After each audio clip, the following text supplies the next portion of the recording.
tay xam naa. tribune yéene kaay.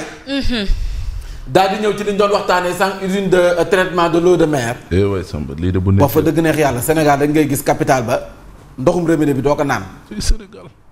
ñu si bëri seen kër yi nii ndoxu robinet bi mënoo koo naan da ngay fay facture ba pare di jënd ji ndox si bitig ba ndax qualité ndox bi nga xam ne moom moo ci war a am amuñu ko bëri na ci de. fii nii ñu si bëri seen ndoxu robinet pour sangu la pour raxas ci capital bi laa la wax.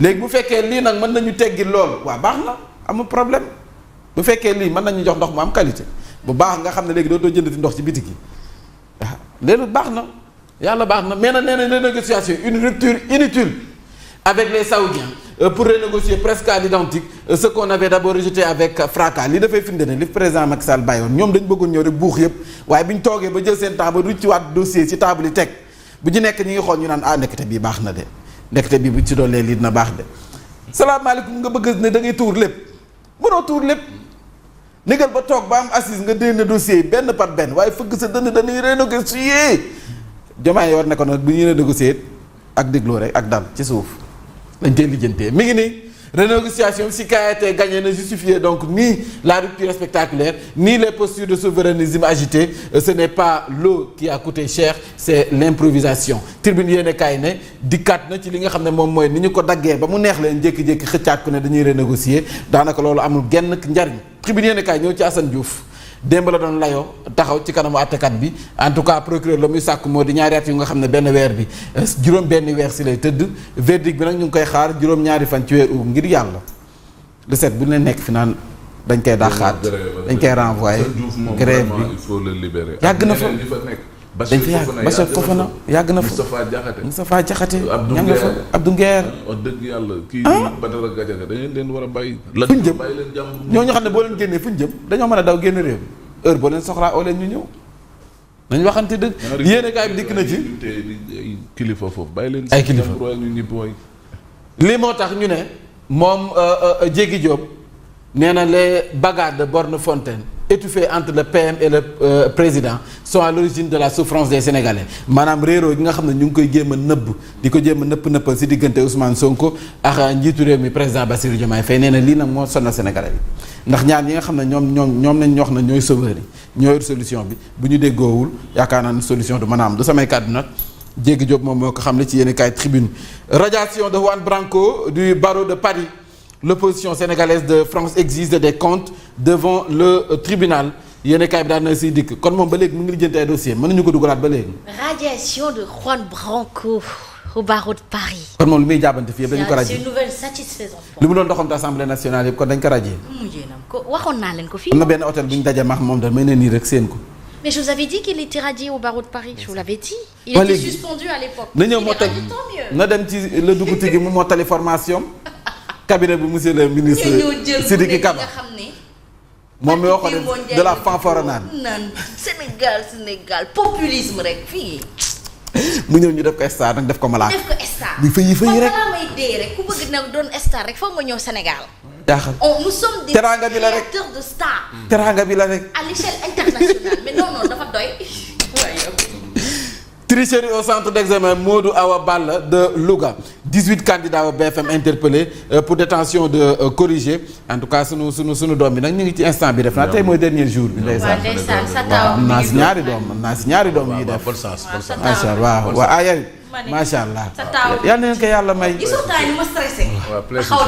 moom kay kuy def fu mu nekk parents yi ñooy def ku ci am doom bi def sa pa day mel ni sa yaay mooy def wala sa papa yaa ngi Sénégal de xawma lu ci jar stress waaw dama wax dëgg dama les échos nga wax le juge doy na waar magistrat après maa ngi ñëw renégociation contrat anam buru woon boobu de Mbour ak Louga tricherie au BFM Mbour et Louga expose les failles du système 22 candidats interpellés diggante Mbour ak Louga kon nag foofu la gars affaire yi ëppee. mais vous savez ce que ça traduit ceci.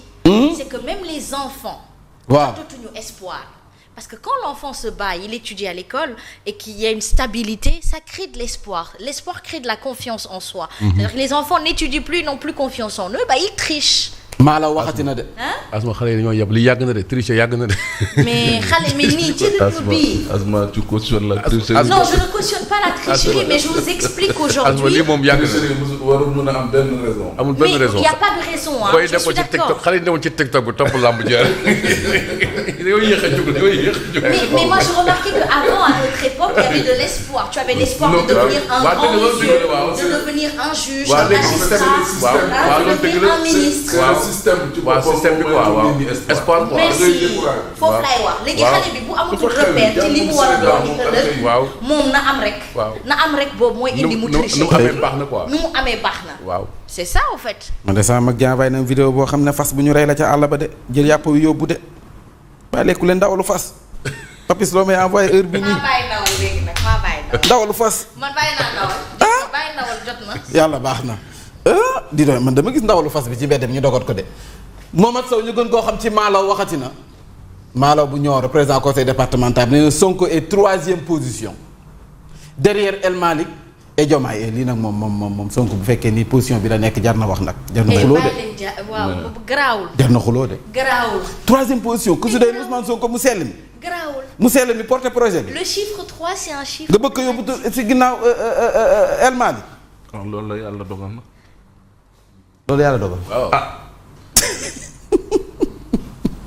bu ko yàlla dogalee nag. yàlla baax na mi ngi nii les échos nga wax waaw bi ci digg bi.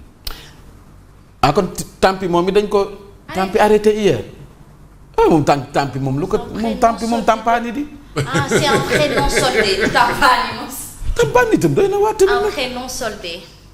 après non soldé waaye nañ ko dimbali tamit temps yi comme mi ngi doon jàppale waa mu sell mi kay nañ cotiser di ubbi kañam waaye ko mu génne procès de Djibi Ndiaye hier le juge étale donc sa colère et sa rage Djibi Ndiaye waa Djibi Ndiaye. Djibi Ndiaye professeur waa professeur la oui.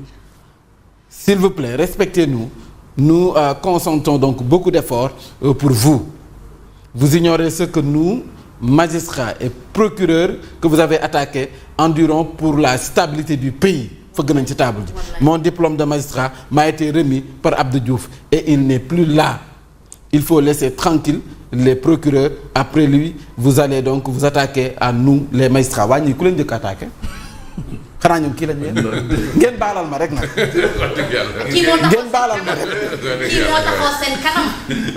waaye kii taxaw fi jàkkaarloo ñoom yekk leen loo xam ne nii wañ bu si dal dee mais tontu bi tontu kan moo ko moom. tontu bii xam nga. waaw mais kii la yóbbante galgal la ko dàq ginnaaw xaalis soxla. ah dàq ginnaaw xaalis soxla. mais ji na bàyyi ba jàkkaarloo kooku sama njaay bi la gis ak yow. xam naa daa profité si jibi yóbbaale waali jibi waali. xaritu waali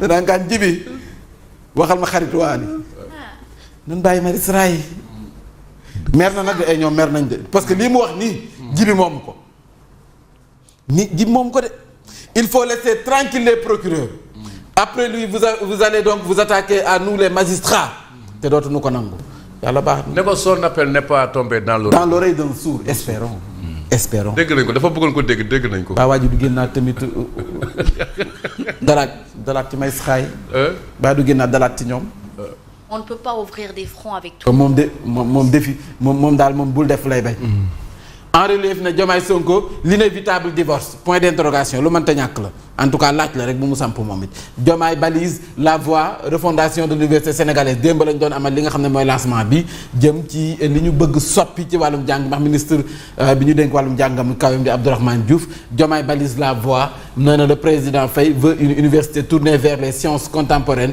telles que l'intelligence artificielle et le numérique tout en préservant son identité culturelle yéene kaay bi daat na ci dikk dama doon des ci jàng bi ba tey rek il y a problème. anamu mi ngi noonu ci digg bi. oui Ali Fary Ndiaye le directeur des sites régionaux. kii doon accusé. bii nii. waaw Ali Fary Ndiaye a tout assumé. oui. mooy l'ex-directeur. mooy Waji Gueye. mooy ki ñu dàq. déedéet DG. moom la ñu dàq wala DG moo ko dàq. moom la ñu dàq kon. waaw. moom la mais ñu li mu dàq wax ci affaire oto yi. porté ko plainte. li mu wax ci léegi moom nee na li mu wax moo tey. ak kii bi DG bi. bu dee dafa nekk di wër di noos. yaa ci xaalisu askan bi yooyu il faut ñu leerlu ko. moom mi nee nañ ay waxam moom moo tax ñu dàq ko. moom ak ay jëfam. moom jubul fu mu waxoon li mu waxoon la waxaat foofu. waaw léegi dama ne moom ay jëfam ak ay waxam moo tax ñu dàq ko. moom mu ne DG bi moom it. waaw. ay jëfam ak kii moom it lay dénoncé moom it. waaw nee na DG bi day noos di gundaandaat. DG bi lay dénoncé. day dénoncé DG bi. ay noosam ak gundaandaatam. ñu pare mu porté ko plainte cybercriminalité. fa la nekkoon dem ñu koy. cybersécurité ñu koy. wallaay yéen i neen la rek ci mbir DG bi kon Mambay. ñoom i neen la rek. déedéet DG wu ak Kasotek bi ñoo bokk seen buus. jubal ñoo defandoo seen casting. jubal jubati tegle bu jógee ci ndab bu njëkkee la. il faut ñu taxaw ci en xool lii. waaye dama ne ñoo def seen casting. DG wu moom mooy lan moom. directeur des sites ki ñëwoon moo agressé Seydi. professeur Seydi. waaw déjà bu ñu koy nommer kooku mu am nomination problème la. waaw ñoom seen dénominateur commun lan la ñoo bokk seen parti. waaw mais Mambay Sénégal yi ñoom ñoo bokk seen parti ñoo bokk seen base di xeexoo di rayante. suñu xaalis lu jël ci leen ko. suñu xaalis fu muy dugg. waaw lu tax déedéet moom. mais dama war a dénoncer. oui bu fekkee ne la xew foofu noonu mooy mbiru ay népotisme. waaw. oui mais dañ koy dénoncer loolu moom mooy dëgg. oui waxuma na dénoncer. mais dama ne direction yee fépp foo xam ne waaw xaalisu Sénégal dafa nekk. waaw dafa nekk di ñu naan daata ak baabu la ak def la ne mais dañ lay dénoncer. walla nañ ko dénoncer. waa déedéet man maa nañ dénoncer te ñoom ñaar ñëpp ku nekk a ngi dénoncer. waa ma ne ma mbay. ndataata la dalay na waroon di. waaw ñoom ñaar ñëpp li ñuy dénoncer la yaa ngi gundaandaat ki ne yaa ngi yàq sama der. yaa ngi ndataata. yaa ngi gundaandaat yaa ngi yàq sama der. buñ continuer ni après suux am et puis ñu jàll ci leneen. c'est que le seul problème du Pastef c'est le Pastef. c'est vraiment c'est littéralement ça. man dañ maa neex nag dañ ma mujjee neex. ñooy dara sant seen biir rek. barki yàlla ay suukaru koor. moom la Jéggi Diop di wax ci tribune yaa nañ ko doon dégg nee na xuloo bi mais metti bi seen biir nii moo tax dara doxul. notre système d'enseignement donc doit être décolonisé et recentré sur nos réalités. wax na dëgg na mooy li nga faral di wax rek. wàllum jàng mi il faut ñu tëggaat ko nag. il faut ñu tëggaat wàllum jàng il faut passer à l'acte aussi. il faut ñu tëggaat ko nag. ndataata la. les enjeux d'un nouveau pacte de défense souveraineté militaire totale du Sénégal en tout cas fu mu nekk France base militaire français yi moom française yi doon abal nañ ñu chasse aux dissidents présumés sur les réseaux sociaux Pastef le climat de loyauté conflictuel. Ousseynou Ly moom dégg nga Mambay grade bi lu mu wax. Ousseynou Ly le Sénégal devra renforcer ses capacités en matière de renseignement. pour surveiller ses frontières. léegi lii nii am na solo ndax bu dee ay France ak yooyu dañuy dem comment faire pour collecter renseignement bi. surtout moment bi ñu toll ak menaces yi am ni yëpp. voilà c'est ça. man sama souci sax mooy entre base français yi nekk fi ak ñu bañ fi ñu bañ fi nekk lan mooy njëriñ bi je veux dire. ndax lan base la nekk fe bañ fee nekk. waaw ndax dañuy intervenir. waaw comme nekkoon nañ fi ba pare. waaye léegi jëlee leen fi après ban njëriñ la am. non jële bi sax il faut ñu waxaat ci. mais il nous dit xanaa delloo ñu suñu plus de 500 sénégalais ñooy perte seen liggéey. dañ leen di waaw ci nekk dem sa ñoom ñu doon demander à ce que ñu dugal mais c'est vrai mais du fondamentalement le fond du emploi yi quoi mais côté sécuritaire bi quoi aspect sécuritaire bi. mais côté sécuritaire bi il paraît que maintenant il y a des drones. xam nga la France seen agent secret bi gën a mag DGSE dafa rencontré Macky Sall ki jiite DGSE en décembre 2024 balaa muy dem il est venu exposer le projet de réarticulation de la présence militaire française en Afrique notamment au Sénégal léegi ñoom ñoo ne dañuy dindi empreinte visible bi ça ne peut pas dire que gisoo fi ay base militaire que nekkuñu fi ah.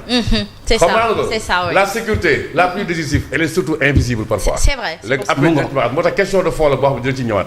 Pape Malick Ndour ci Walf Quotidien foofu la ñuy jeexalee def na taxaw seetlu ci gouvernance ak désaccord situation économique fii ci réew mi nee na la manière dont le président est attaqué rabaissé et caricaturé nous laisse sans voix. Très bien. nee na fii réew mi toll moom